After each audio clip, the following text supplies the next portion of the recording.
The 10th plague is the one that we're going to spend a little time focusing on. دهمین بلا هستش که ما یه مقدار روش تمرکز خواهیم کرد. And the 10th plague is the one in which God strikes down the firstborn of every family. دهمین بلای هستش که خداوند همه نخست‌زاده های هر خانواده رو میزنه که بمیرن، یعنی میکشنشون. And in the midst of that, God miraculously provides protection for the people of Israel. و در وسط این هستش که خداوند حتی وقتی نخست‌زاده ها رو میزنه امت خودش و قوم اسرائیل و خانواده اونها رو حفظ میکنه. And this is what we call the Passover. و اون چیزی هستش که ما بهش میگیم عید فسح. Okay. I think you all probably know the story, but let's read it anyway. So let's read chapter 12 in Exodus, verses 1 to 14. فصل 12 رو شما 1 تا 14 رو می‌خونید بلند. و خداوند موسی و هارون را در زمین مصر مقدم ساخته گفت این ماه برای شما سر ماه‌ها باشد. این اول از ماه‌های سال برای شماست. تمامی جماعت اسرائیل را خطاب کرده گویید در دهم این ماه هر یکی از ایشان بره‌ای به حسب خانه‌های پدران خود بگیرید، یعنی برای هر خانه یک بره. و اگر اهل خانه برای بره کم باشد، آنگاه او و همسایه‌اش که مجاور خانه او باشد، آن را به حسب شماره نفوس بگیرند، یعنی هر کس موافق خوراکش بره را حساب کنند. برای شما بی‌عیب نرینه 1 ساله باشد، از گوسفندان یا از بزها آن را بگیرید و آن را تا 14 این ماه نگاه دارید و تمامی انجمن جماعت بنی اسرائیل آن را در عصر ذبح کنند و از خون آن بگیرند و آن را بر هر دو قایمه و سردر خانه که در آن را می‌خورند بپاشند و گوشتش را در آن شب بخورند. به آتش بریان کرده با نان فطیر و سبزی‌های تلخ آن را بخورند و از آن هیچ خام نخورید و نه پخته با آب، بلکه با آتش بریان شده کله‌اش و پاچه‌هایش و اندرونش را و چیزی از آن تا صبح نگاه مدارید و آنچه تا صبح مانده باشد با آتش بسوزانید و آن را بدین طور بخورید. کمر شما بسته و نعلین بر پاهای شما و عصا در دست شما و آن را به تعجیل بخورید، چون که فسح خداوند است. و در آن شب از زمین مصر عبور خواهم کرد و همه نخست‌زادگان زمین مصر را از انسان و 4 پایان خواهم زد و بر تمامی خدایان مصر داوری خواهم کرد. من یهوه هستم.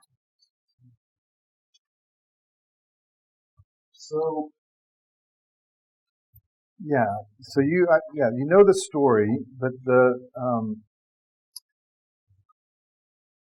I think the key thing we want to look at here is that God asked for the blood of an unblemished lamb to cover the houses of these Israelites from the judgment of God. و داستان خب میدونید، ولی نکته کلیدی اینجا است که خداوند برای نجات نخست‌زادگان اسرائیل چیزی رو که ازشون میخواد این هستش که اون بره بی‌عیب نرینه 1 ساله رو خونش رو بریزن یا اون بز رو و روی سردر خونه هاشون بمانن. In other words, what would have happened? So God gave these instructions, but what would have happened if the Israelites had not put the blood of the lamb over their doorpost? حالا سوال دیگه این هستش که چه اتفاقی میافتاد اگر خانواده‌های اسرائیلی اون خون رو بر سردر چارچوب خونه‌هاشون نمی‌زدن؟ They would get killed too. They would have experienced the same thing that the Egyptians experienced. همون تجربه‌ای که مصری‌ها داشتن اینا هم همون تجربه رو می‌کردن. And what that teaches us ultimately is that the children of Abraham, the nation of Israel, was under the judgment of God in the same way that Egypt was. They were really no different. و چیزی که ما یاد میده اینه که فرزندان اسرائیل هم همون جوری که فرزندان مصر یا انسانهای مصری در قضاوت بودن زیر قضاوت بودن. Right? And they were all ultimately descendants of Adam and Eve and under the curse of being under the judgment of God. چون همشون فرزندان آدم و حوا بودن و همشون گناه کرده بودن. So the fact that God provides a way for them to be spared his judgment points us to Christ ultimately. It demonstrates that salvation is an act of God's mercy and grace to unbelieving people.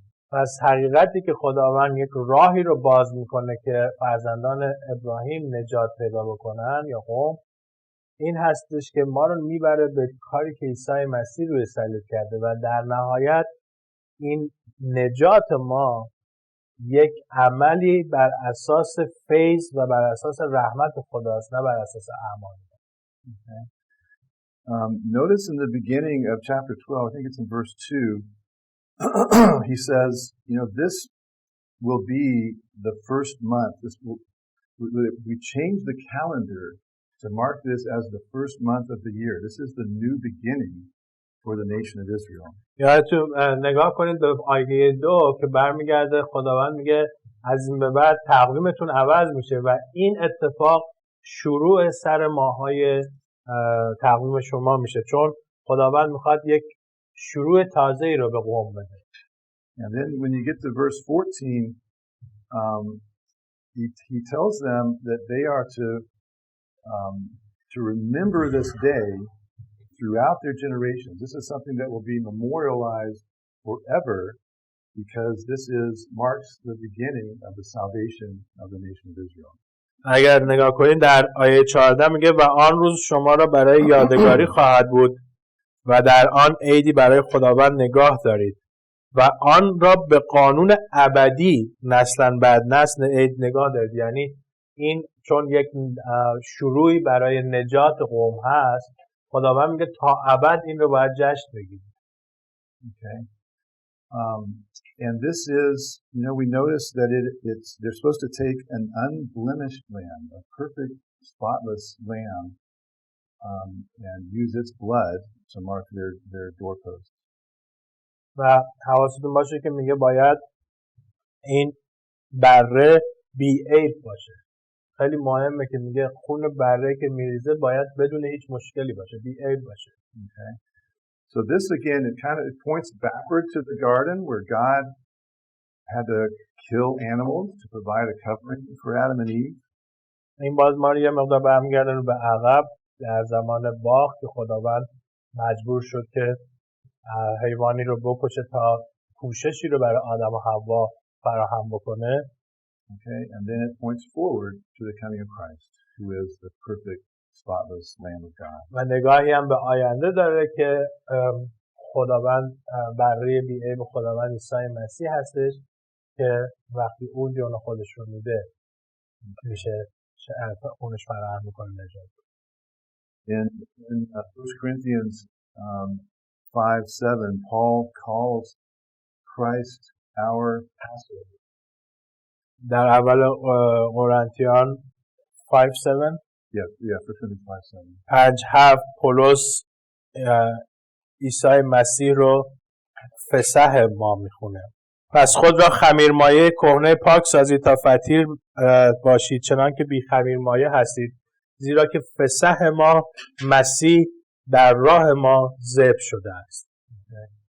So Jesus is repeatedly called the Lamb of God throughout the New Testament. در عهد جدید عیسی مسیح بارها و بارها به عنوان بره خداوند ازش یاد شده. When John the Baptist sees him, he says, "Behold, the Lamb of God who takes away the sins of the world." وقتی یحیی تعمید دهنده عیسی مسیح رو می‌بینه میگه اینک بره خداوند که گناه جهان را برخواهد داشت. And in the book of Revelation, actually, Jesus is called the Lamb of God 29 times in Revelation. در پیدایش 29 بار به عیسی مسیح به عنوان بره خداوند اشاره شده. در مکاشفه نکنید. it's interesting to me because we tend to think of, Jesus when he came the first time as coming as a lamb, and then when he comes the second time, we think of him coming as the lion, the conquering lion. But nevertheless, Revelation repeatedly points out that Jesus was the lamb, and that it's as the lamb that he purchases his people, us.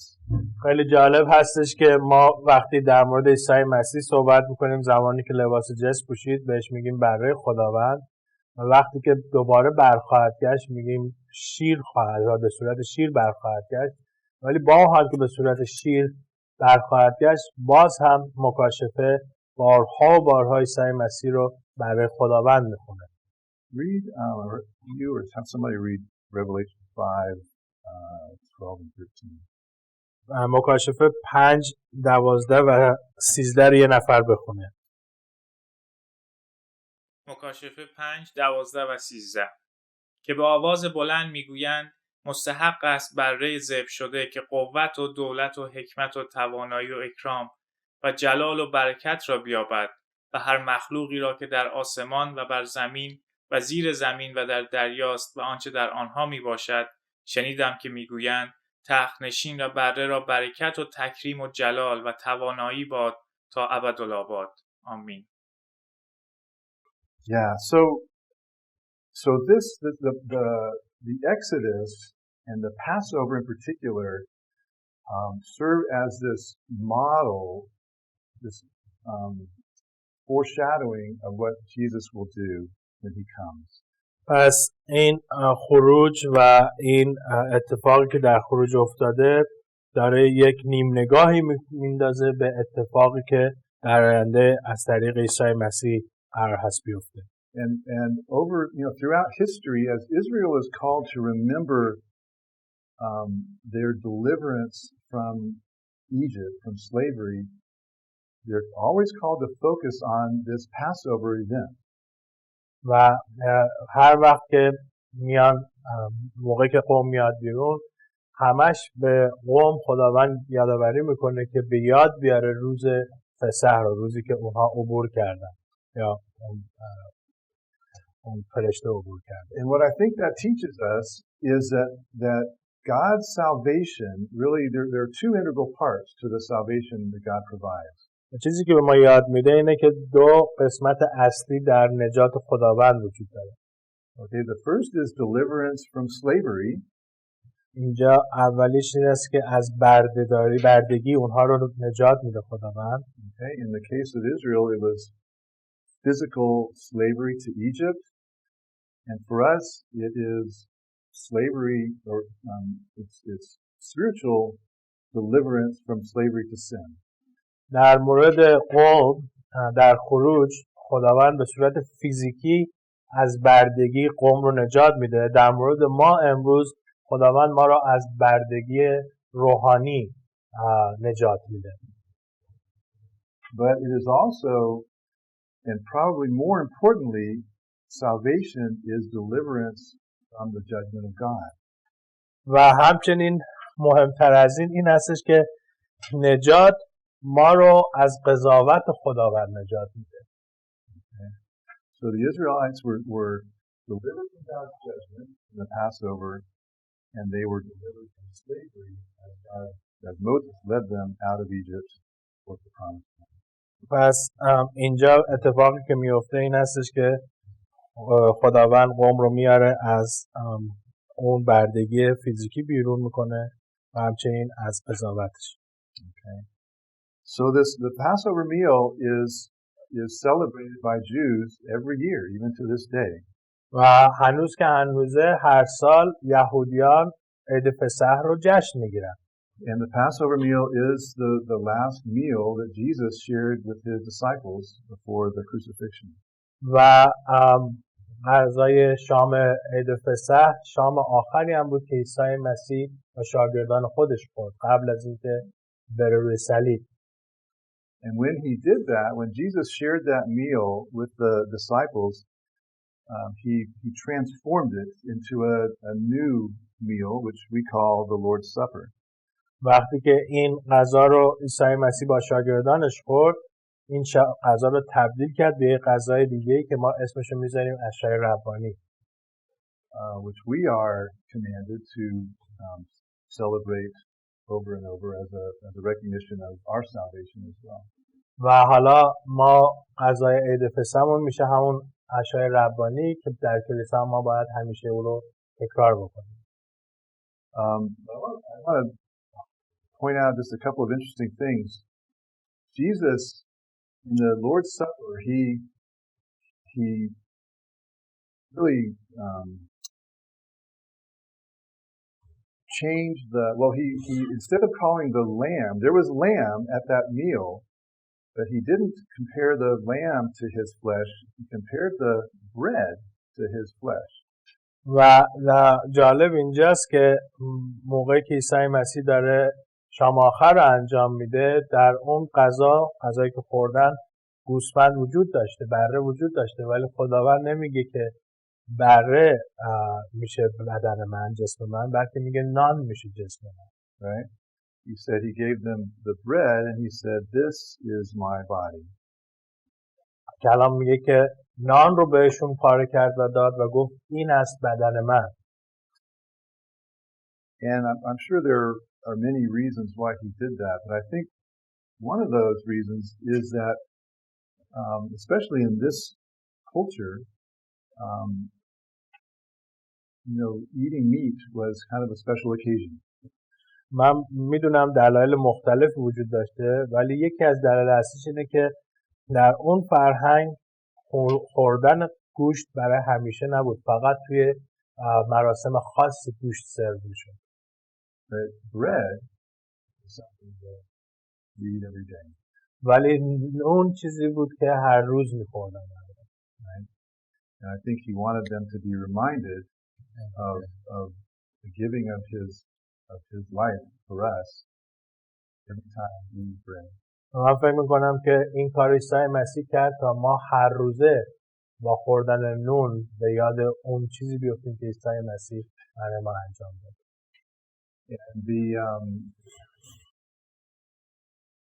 he called the wine his blood. و شراب رو گفتش که خون او هست. Which is a very thing. و خیلی چیز عجیبیه. If you remember, there's several times in the Old Testament where there are laws forbidding drinking blood. و اگر یادتون باشه در عهد قدیم چندین بار اشاره شده که خون نباید بخورید. So it must have sounded very strange to the disciples for Jesus to say, "This is my blood, now drink it."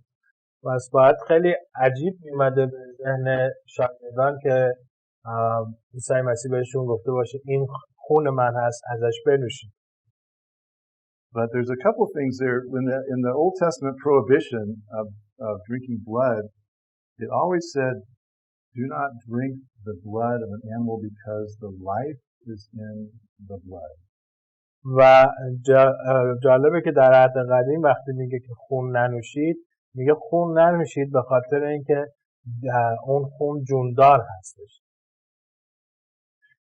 And I think in a sense that prohibition was really given in anticipation of this very fact of Jesus giving his blood for us and him pouring out his life for us, and us symbolically taking it into ourselves through drinking the wine of the Lord's Supper.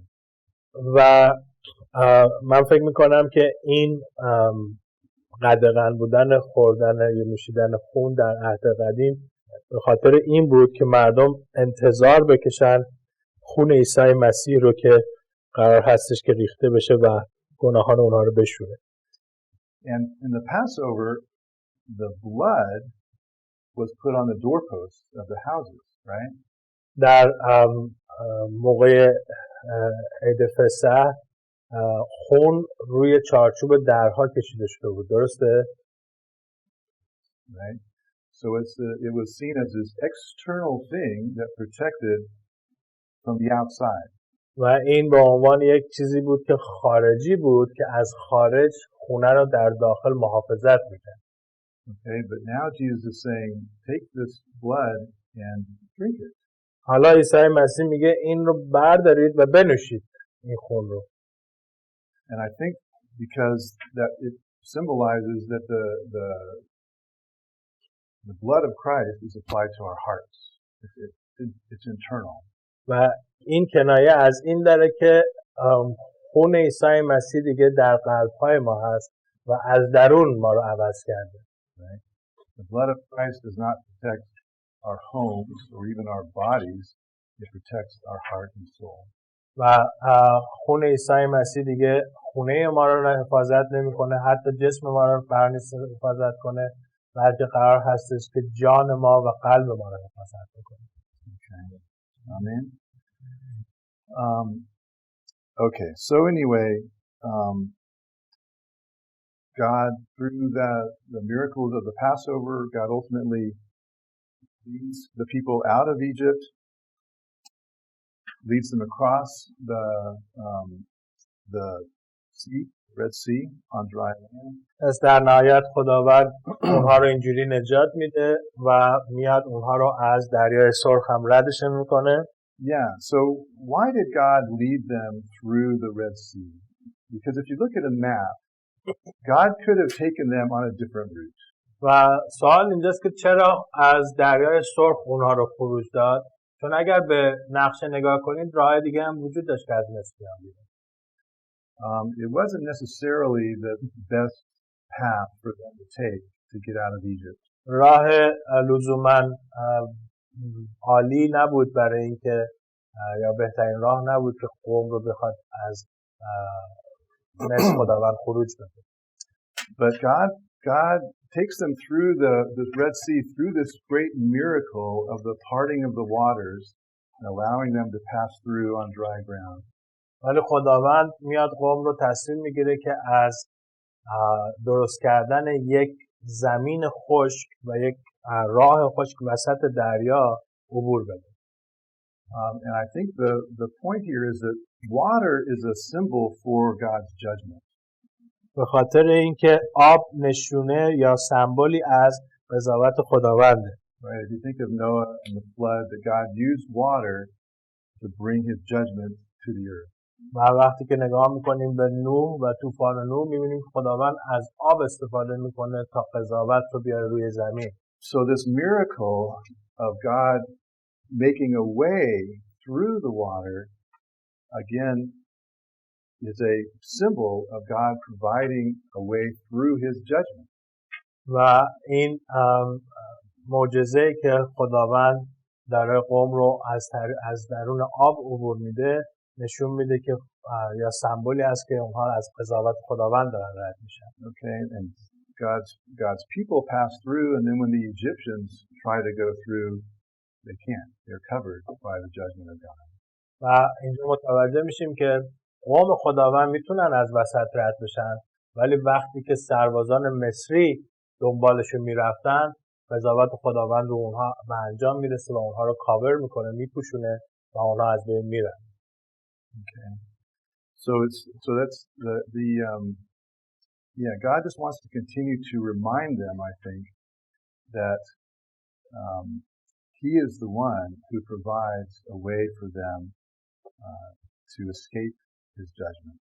و من فکر میکنم که خداوند داره از این طریق بهشون درس میده که یادآوری بکنه که او هستش که اجازه میده که از قضاوت خداوند به اصطلاح قصر در برن.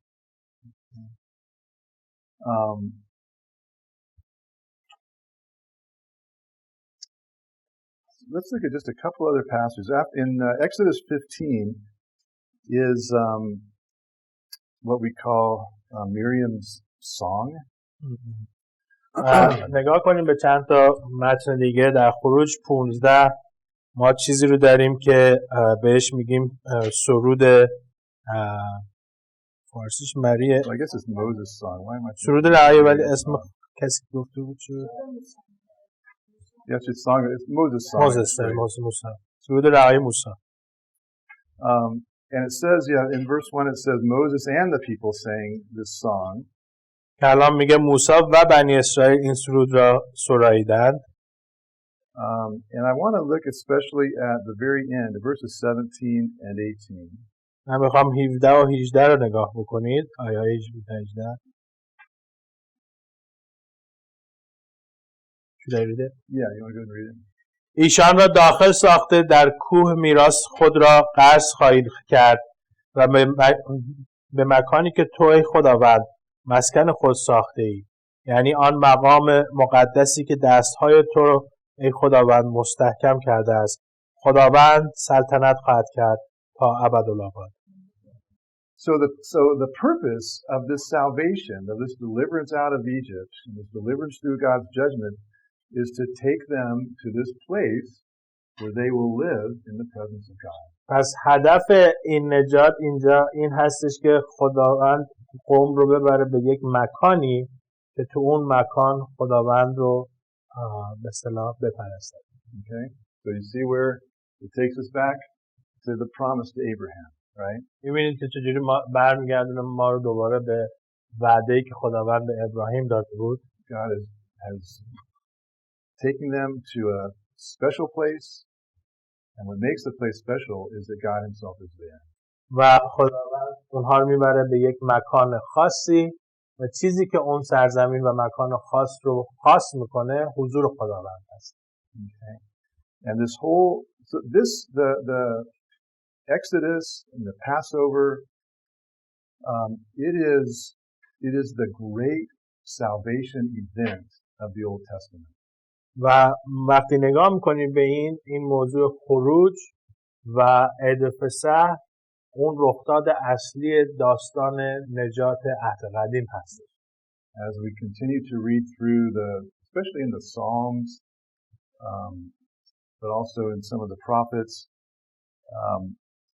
Israel always looks back on this event as the beginning of their history in a sense, and as the great salvation event that God brought about for them. وقتی نگاه میکنیم به مزامیر و بقیه نوشته‌ها تو عهد قدیم متوجه میشیم که بنی اسرائیل همش از این رخداد به عنوان رخداد اصلی شروع نجاتشون و آزادی و رهاییشون یاد میکنن. Okay, and as I said before, it serves for us as the greatest illustration of the salvation that was yet to come through Jesus. و همینجوری که نگاه میکنیم این یک توضیح فوق‌العاده میده در مورد نجاتی که در آینده خواهد اومد از طریق عیسی مسیح. Okay? Because what Jesus does when Jesus comes is he delivers us from the judgment of God and slavery to sin. کاری که عیسی مسیح میکنه این هستش که ما رو نجات میده از بردگیمون و اسارتمون نسبت به گناه و همچنین از قضاوت خداوند. And that salvation ultimately is so that we will dwell forever in the presence of God. و اون نجات در نهایت به این ختم میشه که ما تا ابدالآباد در حضور خداوند خدا خواهیم بود. And as we keep going through Old Testament history, we'll see that these promises are all fulfilled in the Old Testament, okay? But they are fulfilled only temporarily. Okay? They're only fulfilled in a way that points to greater fulfillment that only Jesus can bring about. همینجوری که ادامه میدیم تو عهد قدیم میبینیم تمام این وعده‌ای که خداوند به ابراهیم داده بود به انجام میرسه، اما به صورت نیمه و تمام نشده. تا حدودی به انجام میرسه ولی در نهایت در عهد جدید است که کاملا به انجام میرسه.